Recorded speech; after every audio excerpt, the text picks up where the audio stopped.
I haven't made a video in a while, so today I just want to catch up with you all and talk about what I've been up to lately, why my uploads have slowed down, and share some thoughts on the industry. Are we really at a low point right now, or are we about to see a turnaround?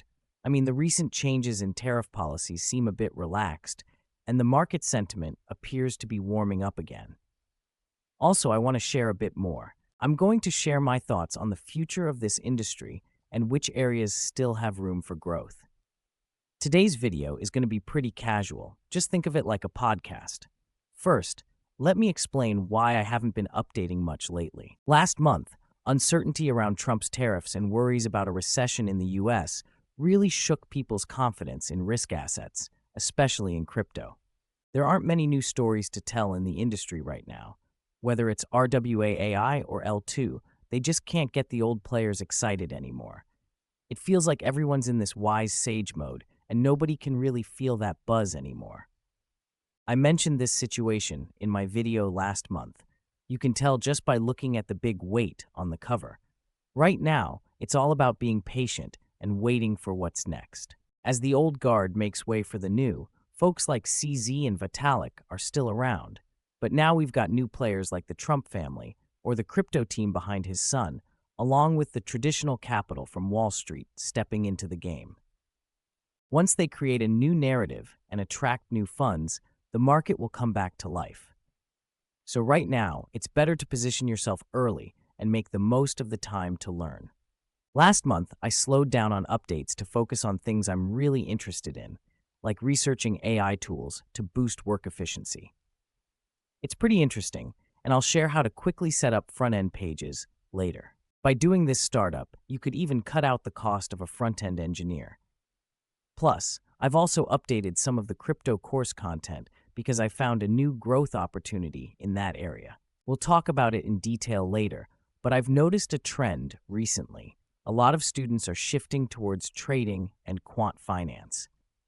This change is quite obvious based on the feedback I've been getting and the actual projects we're seeing. In the past, they used to focus on GameFi and DeFi, but now they're more into MIM monitoring tools, on-chain market analysis, or automated trading scripts, like strategies for hedging Jupiter. Some are for personal use, while others are set up for rental services. So if you're thinking about a direction for your startup, trading tools and quant strategies could be a solid choice. We should also think about adding some wallet-related features based on these needs, as there might be opportunities there. But we really need to pay extra attention to security, especially considering how different the crypto space is now compared to a few years ago. It's changed a lot. The infrastructure has improved a ton.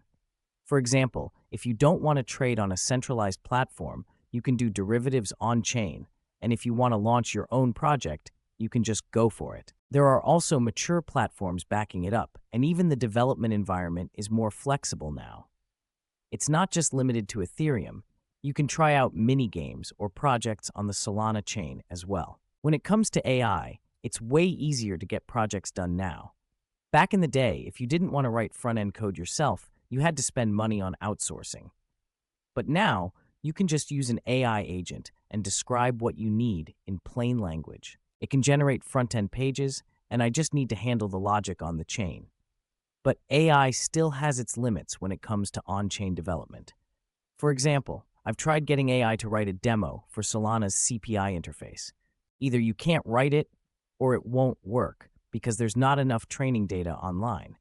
So when you're using AI to help with development, you really need to have at least some basic knowledge yourself. Especially in on-chain development, if you don't understand it at all, would you really trust putting your hard-earned money into it just because AI generated the code?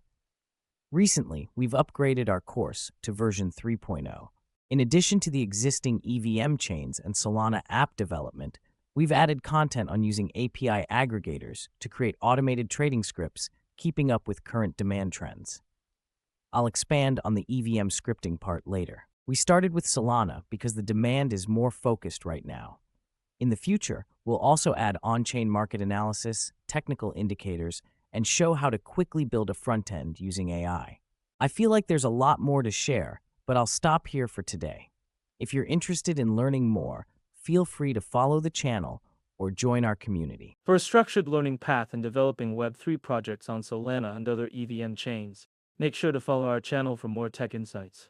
If you'd like to join our bootcamp, head over to my Patreon. With a free subscription, you'll receive a Web3 project development learning blueprint, outlining the essential skills to quickly build your own dApp. See you there.